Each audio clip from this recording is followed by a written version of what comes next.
Rugby Fan Festival. We are having fun from the UON grounds. I mean, the first edition, or rather, it's the first matches of the inaugural edition of the Varsity League, which is a new format of rugby that involves 8 university sides, and hopefully we can even have more and more university sides. Well, the event, or rather the Varsity League, has been brought to you, has been organized by Sports Option, which is a private company in conjunction with the KUSA, or rather the Kenya University Sports Association. Right now, Florence, I'm joined by Agri Chabeda, who is the managing director of Sports Option, and again, he's the person who is behind the whole Varsity League. Bona Agri Chabeda, first of all, I mean, the big question people are asking is, why now the Varsity League? Because why not? Because it hasn't been there before. Yeah.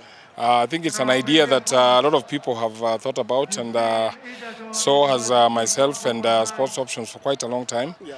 And we are just very happy that we managed to come to some terms of agreement with KUSA to ensure that this goes on. But the main reason why this thing is going ahead is really to create a platform for development of rugby at a level below the top flight rugby through the Kenya Rugby Union. Okay. Yes. Okay. Let's talk now about having 8 teams, 8 university sides. I mean, someone who has been following rugby in terms of university rugby in the country will tell you that we have a lot of university sides that are so fantastic in terms of even the 15th rugby version. But why the 8 team? Is there a certain criteria that you use to be able to pick the 8 teams that are participating in the inaugural edition?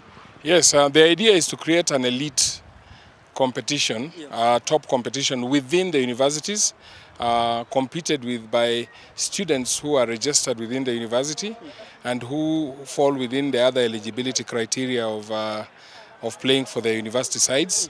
And the idea is to expand the game, and by doing that we ensure that those teams which already are playing top flight rugby within the strictures of Kenya Rugby Union continue to do so, but they then are able to give opportunity to other players to do so. So in terms of criteria, it was very simple really. We went to the Kenya Rugby Union standings and we picked teams. Clearly 1 or 2 teams are not there because for 1 or 2 reasons, 1 or 2 could not be able to participate. In the first year also we wanted to try as much as possible control the costs. So most of the teams are from Nairobi. But we did manage to get 3 teams from outside the city. There is University of Eldoret, there is Egerton University, and there is Technical University of Mombasa. Okay. Yes. Let's talk about who is eligible to play in this competition and some of the rules that apply. I know there is that we have the age limit of who is supposed to participate in this competition. Maybe just to clarify some of this, or rather to feed the viewers with some of the terms that you are looking for player who is eligible to play for any university side.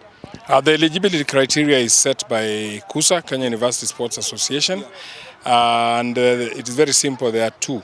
1, you are registered for the university for which you are playing, and you are registered and in good standing. In other words, you have cleared your outstandings.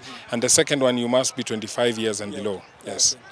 Bona Chabeda, someone, sometimes in terms of rugby competition, and not just rugby competition, but university rugby competition, you find a situation where you organize a tournament, teams are supposed to travel from different parts of the country, but in terms of financial constraints, make some of these teams not be able to honor their matches. Maybe as a Sports Option, is there something that you have done to try and maybe make sure that at least the teams that you invite in your competition are able to honor all the matches? You will realize that the universities have been running competitions for years and years, and our role is not to try and come and usurp that role. Our role is to try and come and support them. So we want to be partners, and we agreed from the beginning that to ensure that there is ownership, one of the things is the universities themselves must commit to coming to the competition, And we've then committed to do other aspects of the competition.